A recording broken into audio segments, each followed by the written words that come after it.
47ನೇ ಶ್ಲೋಕ. ಶ್ರಿಯಂ ಅನುಚರತೀಂ ತದರ್ಥಿನಶ್ಚ ದ್ವಿಪದಪತೀನ್ ವಿಬುಧಾಶ್ಚ ಯಸ್ವಪೂರ್ಣಃ ನ ಭಜತಿ ನಿಜ ಭೃತ್ಯ ವರ್ಗತಂತ್ರಃ ಕಥಂ ಅಮುಮುತ್ ವಿಸೃಜೇತ್ ಪುಮಾನ್ ಕೃತಜ್ಞಃ. ಅಮುಂ ಉತ್ ವಿಸೃಜೇತ್ ಅದನ್ನ ಕಥಂ ಶ್ರಿಯಂ ಅನುಚರತೀಂ ತದರ್ಥಿನಃ ಚ ದ್ವಿಪದಪತೀನ್ ವಿಬುಧಾನ್ ಚ ಯಃ ಸ್ವಪೂರ್ಣಃ ನ ಭಜತಿ ನಿಜ ಭೃತ್ಯ ವರ್ಗತಂತ್ರಃ ಕಥಂ ಅಮುಂ ಉತ್ ವಿಸೃಜೇತ್ ಪುಮಾನ್ ಕೃತಜ್ಞಃ.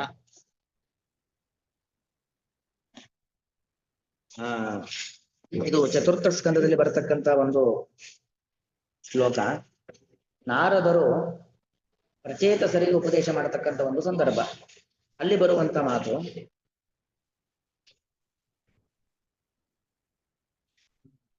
ಲಕ್ಷ್ಮೀದೇವಿ ಭಗವಂತನನ್ನ ಪ್ರಾರ್ಥಿಸಿ ಬಂದಳು.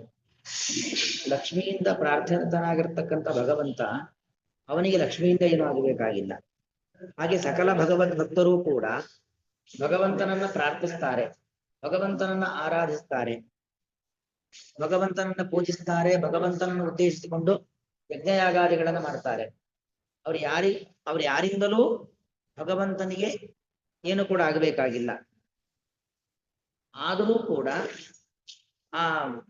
ಅವರ ವಶನಾಗಿ ಭಗವಂತ ಅವರ ಆರಾಧನೆಗಳನ್ನು ಸ್ವೀಕಾರ ಮಾಡ್ತಾನೆ, ಅವರಿಗೆ ಅನುಗ್ರಹವನ್ನು ಮಾಡ್ತಾನೆ. ಇದೆಲ್ಲ ಏನಕ್ಕೋಸ್ಕರ ಅಂತ ಹೇಳಿದ್ರೆ ತನಗೋಸ್ಕರ ಅಲ್ಲ, ಭಕ್ತರ ಮೇಲೆ ಇರತಕ್ಕಂಥ ಅನುಕಂಪೆ, ಭಕ್ತಾನುಕಂಪೆಯನ್ನ ಹೊಂದಿರತಕ್ಕಂಥ ಭಗವಂತ ಭಕ್ತರನ್ನ ಉದ್ಧರಿಸುವ ಸಲುವಾಗಿ ಅವರ ಆರಾಧನೆಗಳನ್ನು ಸ್ವೀಕರಿಸ್ತಾನೆ, ಅವರಿಗೆ ಬೇಕಾಗಿರತಕ್ಕಂಥ ಅನುಗ್ರಹವನ್ನ ಮಾಡ್ತಾನೆ ಅನ್ನೋದು ಅಭಿಪ್ರಾಯ. ಅನುಚರತೀಂ ಶ್ರಿಯಂ, ತನ್ನನ್ನೇ ನಿರಂತರವಾಗಿ ಅನುಸರಿಸ್ತಾ ಇರತಕ್ಕಂಥ ಲಕ್ಷ್ಮೀದೇವಿ. ಅನುಚರತೀಂ ಶ್ರಿಯಂ, ನಿರಂತರವಾಗಿ ಭಗವಂತನನ್ನ ಅನುಸರಿಸುವವಳು ಲಕ್ಷ್ಮಿ. ಎಂದೆಂದಿಗೂ ಯಾವುದೇ ವಿಷಯದಲ್ಲೂ ಯಾವುದೇ ಕಾಲದಲ್ಲೂ ಭಗವಂತನನ್ನ ಧಿಕ್ಕರಿಸುವವಳಲ್ಲ, ಭಗವಂತನನ್ನ ಮೀರುವವಳಲ್ಲ ಲಕ್ಷ್ಮೀದೇವಿ. ನಿರಂತರವಾಗಿ ಅನುಚರತಿ, ಅನುಚರತಿ ಅಂದ್ರೆ ಅನುಸರಿಸುವವಳು ಲಕ್ಷ್ಮೀದೇವಿ. ಮತ್ತು ತದರ್ಥಿನಶ್ಚ, ಆ ಲಕ್ಷ್ಮಿಯ ಅನುಗ್ರಹವನ್ನ ಪಡಿತಕ್ಕಂಥವರು. ತದರ್ಥಿನಃ, ಭಗವಂತನ ಅನುಗ್ರಹ, ಲಕ್ಷ್ಮಿಯ ಅನುಗ್ರಹ, ಇದನ್ನ ಬೇಡತಕ್ಕಂಥ ಇತರ ದೇವತೆಗಳು, ಋಷಿಗಳು, ಉಳಿದ ಭಗವದ್ ಭಕ್ತರು, ಮನುಷ್ಯೋತ್ತಮರು, ಇವರೆಲ್ಲರೂ ಕೂಡ ತದರ್ಥಿಗಳು. ಮತ್ತು ದ್ವಿಪದ ಪತಿ, ದ್ವಿಪದ ಅಂತ ಹೇಳಿದ್ರೆ ನಾವೆಲ್ಲರೂ ಮನುಷ್ಯರು, ಮನುಷ್ಯರಿಗೆ ದ್ವಿಪದರು ಅಂತ ಹೇಳ್ತಾರೆ. ದ್ವಿಪದ ಪತಿಗಳು ಅಂದ್ರೆ ರಾಜರು ಅಂತ ಅರ್ಥ. ಆ ದ್ವಿಪದ ಪತಿಗಳನ್ನು ಮತ್ತು ವಿಬುಧರು ಅಂದ್ರೆ ಜ್ಞಾನಿಗಳು, ವಿಶೇಷವಾದ ಬುಧ ಜ್ಞಾನವನ್ನು ಹೊಂದಿರತಕ್ಕಂತಹ ಜ್ಞಾನಿಗಳು ಅಂತ ಅರ್ಥ. ವಿಬುಧಾನ್, ಇವರೆಲ್ಲರನ್ನೂ ಕೂಡ ನಿಜ ಭಗವಂತ ನ ಭಜತಿ, ವಸ್ತುತಃ ತಾನೇನು ಹೋಗೋರನ್ನು ಸೇವೆ ಮಾಡಬೇಕಾಗಿಲ್ಲ, ಅಥವಾ ನನಗೆ ಅಲಂಕಾರ ಮಾಡಿ ನನಗೆ ಯಜ್ಞದ ಮೂಲಕವಾಗಿ ಆಹಾರವನ್ನ ಕೊಡಿ ಅಂತ ಹೇಳಿ ಯಾರಿಂದಲೂ ಏನನ್ನು ಕೂಡ ಭಗವಂತ ಪ್ರಾರ್ಥನೆ ಮಾಡಬೇಕಾದಂತ ಅಗತ್ಯ ಇಲ್ಲ. ಆದ್ರೆ ಭಗವಂತ ಅವನು ಸ್ವಪೂರ್ಣ, ಭಗವಂತ ಏನಾಗಿದ್ದಾನೆ, ಸ್ವತಂತ್ರ ಮತ್ತು ಪೂರ್ಣನಾಗಿದ್ದಾನೆ. ಯಾರಿಂದಲೂ ಏನೂ ಅವನಿಗೆ ಆಗಬೇಕಾದಂತ ಅನಿವಾರ್ಯತೆ ಅಗತ್ಯತೆಗಳು ಇಲ್ಲ. ಆದ್ರೆ ಭಗವಂತ ಎಲ್ಲವನ್ನೂ ಸ್ವೀಕರಿಸ್ತಾನೆ, ಎಲ್ಲರಿಗೂ ಅನುಗ್ರಹವನ್ನು ಮಾಡ್ತಾನೆ. ಯಾಕೆ ಹಾಗೆ ಅಂದ್ರೆ ನಿಜ ಭೃತ್ಯ ವರ್ಗತಂತ್ರ, ನಿಜ ಭೃತ್ಯರು, ನಿಜ ಅಂದ್ರೆ ತನ್ನ, ಭೃತ್ಯ ಅಂದ್ರೆ ಸೇವಕರು, ವರ್ಗ ಅಂದ್ರೆ ಸಮುದಾಯ, ತಂತ್ರ ಅಂದ್ರೆ ಅಧೀನ. ಅಂದ್ರೆ ಭಗವಂತ ಇದ್ದಾನಲ್ಲ ಅವನು ತನ್ನ ಭಕ್ತರ ಅಧೀನ ಅಂತ ಅರ್ಥ. ಅಂಬರೀಷನ ಪ್ರಕರಣದಲ್ಲಿ ಭಗವಂತ ಹೇಳ್ತಕ್ಕಂಥ ಮಾತು, ದೂರ್ವಾಸರು ಹೋಗಿ ಕ್ಷಮಾ ಪ್ರಾರ್ಥನೆ ಮಾಡ್ತಾರೆ, ನಿನ್ನ ಸುದರ್ಶನ ಚಕ್ರವನ್ನ ಹಿಂದಕ್ಕೆ ತೆಗೆದುಕೋ ಅಂತ ಹೇಳಿದಾಗ ಭಗವಂತ ಹೇಳ್ತಾನೆ, ಅಹಂ ಭಕ್ತ ಪರಾಧೀನ, ನಾನು ಭಕ್ತರ ಅಧೀನ. ಹಾಗಾಗಿ ಸುದರ್ಶನ ಚಕ್ರ ನಂದೇ ಆದರೂ ಕೂಡ ನನ್ನ ಭಕ್ತನಾದ ಅಂಬರೀಷನಿಗೋಸ್ಕರವಾಗಿ ಬಿಟ್ಟಿರ್ತಕ್ಕಂಥದ್ದು, ಅವನನ್ನೇ ಹೋಗಿ ಪ್ರಾರ್ಥನೆ ಮಾಡು, ಅವನು ಕ್ಷಮಿಸಿದೆ ಮಾತ್ರ ಈ ಚಕ್ರ ವಾಪಸ್ ಬರುತ್ತೆ ಅಂತ ಹೇಳ್ತಾನೆ.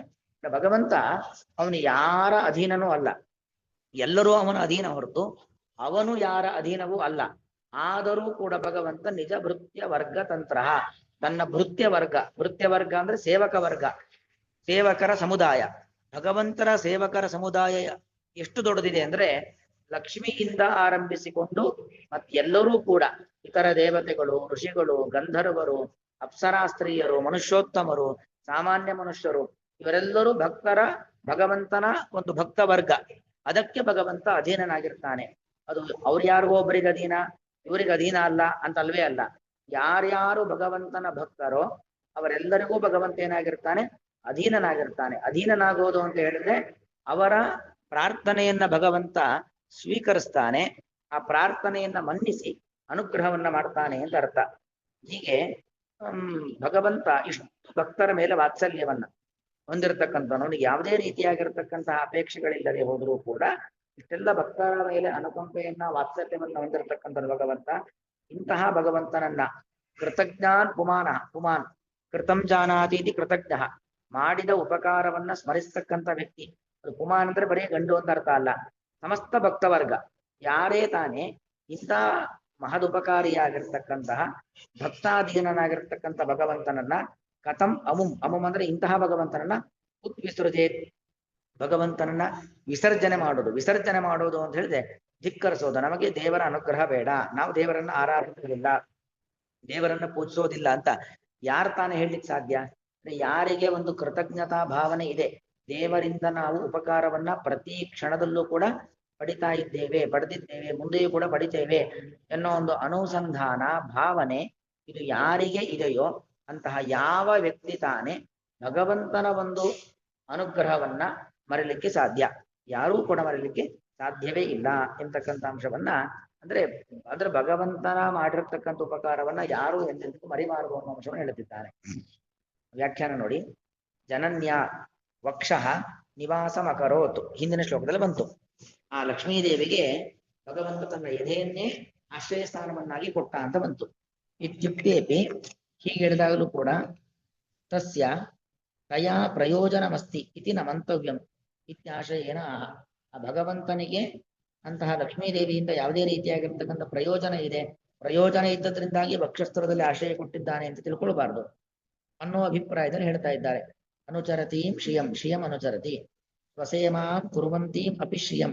ಲಕ್ಷ್ಮೀ ನಿರಂತರವಾಗಿ ಭಗವಂತನ ಸೇವೆಯನ್ನು ಮಾಡ್ತಾ ಇದ್ದಾಳೆ.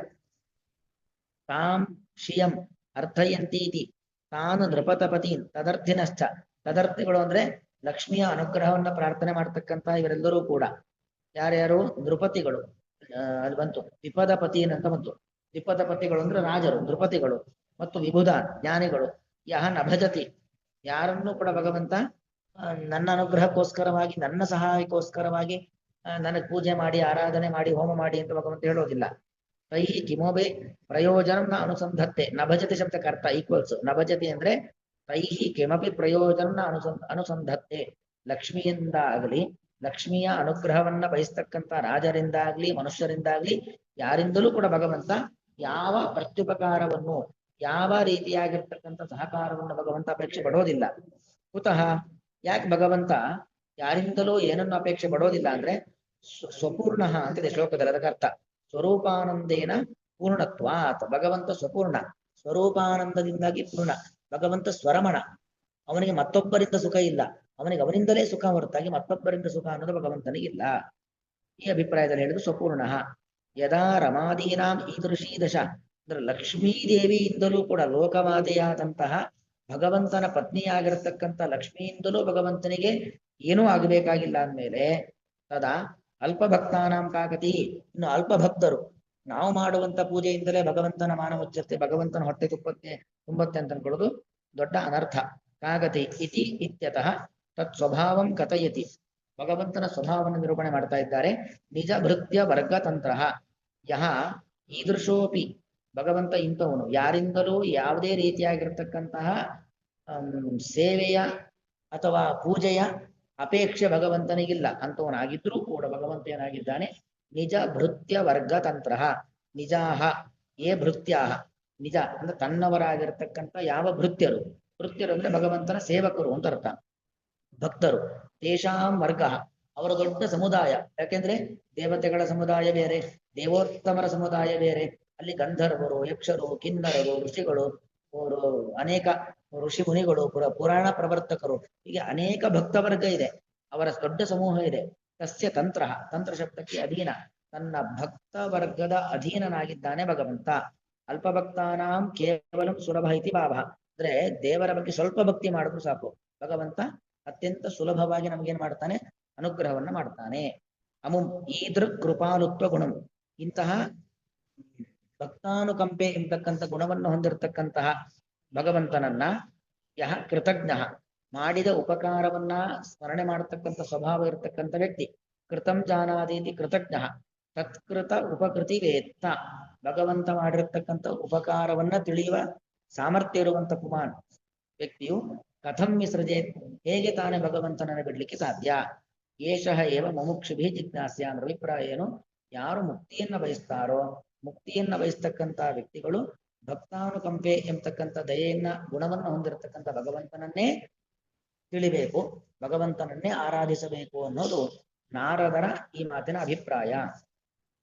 ಅನುಚರತೀಂ ಶ್ರಿಯಂ, ತನ್ನನ್ನು ನಿರಂತರವಾಗಿ ಅನುಸರಿಸುವಂತ ಲಕ್ಷ್ಮೀದೇವಿಯನ್ನು, ಚ ಮತ್ತು ತದರ್ಥಿನಃ, ಆ ಲಕ್ಷ್ಮಿಯ ಅನುಗ್ರಹವನ್ನು ಬಯಸುವಂತಹ ದ್ವಿಪದಪತೀನ್ ರಾಜರನ್ನು, ಚ ಮತ್ತು ವಿಬುಧಾನ್ ಜ್ಞಾನಿಗಳನ್ನು, ಯಹ ಯಾವ ಸ್ವಪೂರ್ಣ, ಸ್ವಪೂರ್ಣ ಅಂತ ಹೇಳಿದ್ರೆ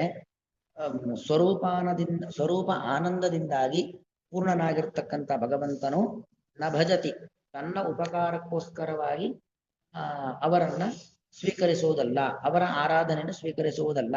ತಥಾಪಿ ಹಾಗಿದ್ದರೂ ಕೂಡ ನಿಜ ಭೃತ್ಯ ವರ್ಗತಂತ್ರ, ತನ್ನ ಸೇವಕ ಸಮುದಾಯದ ಅಧೀನನಾಗಿರ್ತಕ್ಕಂಥ ಭಗವಂತನು, ಇಂತಹ ಭಗವಂತನು ಅವರ ಆರಾಧನೆಯನ್ನ ಸ್ವೀಕಾರ ಮಾಡ್ತಾನೆ.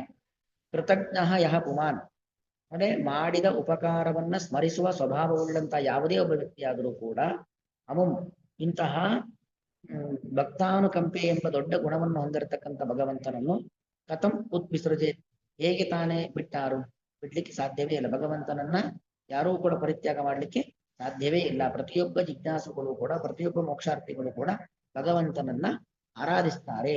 ಶ್ರಿಯಮನುಚರತೀಂ ತದರ್ಥಿನಶ್ಚ ದ್ವಿಪದಪತೀನ್ ವಿಬುಧಾಂತಯ ಸ್ವಪೂರ್ಣ ನ ಭಜತೆ ನಿಜ ಭೃತ್ಯ ವರ್ಗತಂತ್ರ ಕಥಂ ಅಮುಂ ಉತ್ವಿಸೃಜೇತ್ ಪುಮಾನ್ ಕೃತಜ್ಞ. ಶ್ರೀಕೃಷ್ಣಾರ್ಪಣಮಸ್ತು.